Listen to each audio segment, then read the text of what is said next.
Assalamualaikum warahmatullahi wabarakatuh. Good morning everyone. How are you today? I hope everyone is doing good. Because today is the first meeting of our class. Well, now I would like to introduce myself to you. Okay, my name is Trilutfatul Hasanah. You can call me Miss Vivi. I am study at EIN Salatiga from English Education Department. Oke, jadi hari ini kita akan belajar tentang ability and willingness. Tujuan pembelajarannya yaitu yang pertama, mengidentifikasi fungsi sosial, struktur teks, dan unsur kebahasaan teks interaksi transaksional, lisan dan tulis yang melibatkan tindakan memberi dan meminta informasi terkait kemampuan dan kemauan. Sedangkan yang kedua yaitu memahami penggunaan unsur kebahasaan can dan will. Yang pertama akan kita bahas yaitu tentang ability. Jadi, ability berasal dari kata able yang berarti mampu. Maka, dapat disimpulkan ability berarti kemampuan.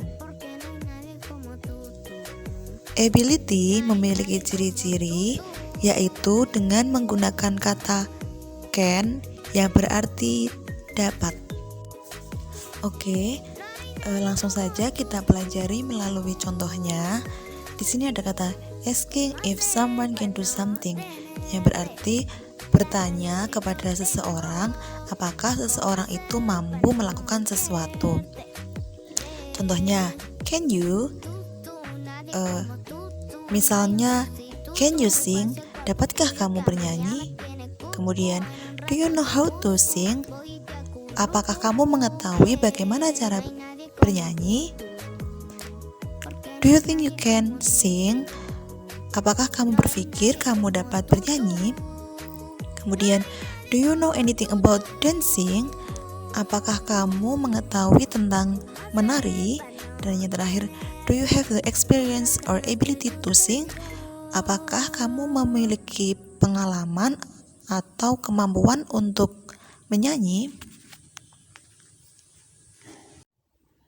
The next is saying you are able to do something, yaitu menyatakan bahwa kamu mampu untuk melakukan sesuatu. Contohnya, I can. Jadi setelah kata can, itu harus menggunakan kata kerja pertama, tidak boleh dengan imbuhan apapun. Contohnya, I can sing, tidak boleh I can singing, I can to sing, atau I can sings, tidak boleh. Jadi harus I can sing saja. Selanjutnya, I am able to sing. Jadi, can dengan I'm able itu memiliki maksud yang sama, yaitu dapat atau mampu. Misalnya, I'm able to dance. Saya mampu untuk menari. Kemudian, I know how to dance. Saya tahu bagaimana cara menari.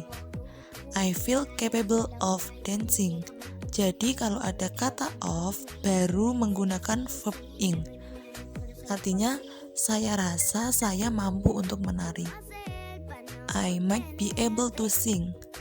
Aku bisa jadi mampu untuk bernyanyi. Yes, no problem. Oke, selanjutnya saying you cannot do something. Jadi kalau tadi kita sudah membahas tentang bagaimana cara menanyakan kemampuan seseorang, kemudian cara menyatakan tentang kemampuan kita, maka sekarang kita akan membahas tentang menyatakan bahwa kita tidak mampu untuk melakukan sesuatu. Contohnya, I cannot sing. Saya tidak dapat menyanyi. Kemudian, I am hopeless to. Jadi yang kedua ini biasanya digunakan untuk orang yang merasa dirinya tidak percaya diri. Misalnya, I'm hopeless to sing. Saya tidak mampu atau tidak cukup baik dalam bernyanyi. Kemudian, I'm not good at singing. Saya tidak cukup baik dalam bernyanyi. I have no idea how to dance. Saya tidak mengetahui bagaimana cara menari. I have no experience of dancing. Saya tidak memiliki pengalaman dalam menari. No, I don't know how to dance. Tidak, saya tidak tahu bagaimana cara menari. Oke, the next.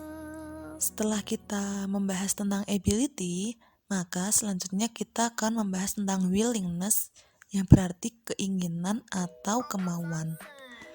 Jadi, di sini willing berarti minat.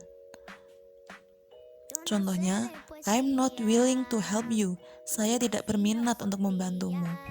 Dengan kata lain, willing dapat diganti dengan kata will, tapi tidak perlu menggunakan is, am, are. Misal contoh yang pertama tadi, mengungkapkan bahwa tidak minat, itu bisa menjadi will not. Lalu kemudian hilangkan to-nya dan menjadi I will not help you. Kemudian untuk contoh yang kemauan, he is willing to come back. Dia berminat untuk kembali. Bisa dilihat kembali, kalau ada kata willing, maka di belakangnya ada to be, dan di depannya adalah ada kata to, dan kata kerja tidak diberi imbuhan. Mungkin cukup itu yang dapat kita pelajari hari ini. Silahkan anak-anak mencatat dan mempelajari materi yang telah saya sampaikan. Thank you for your attention. See you. Wassalamualaikum warahmatullahi wabarakatuh.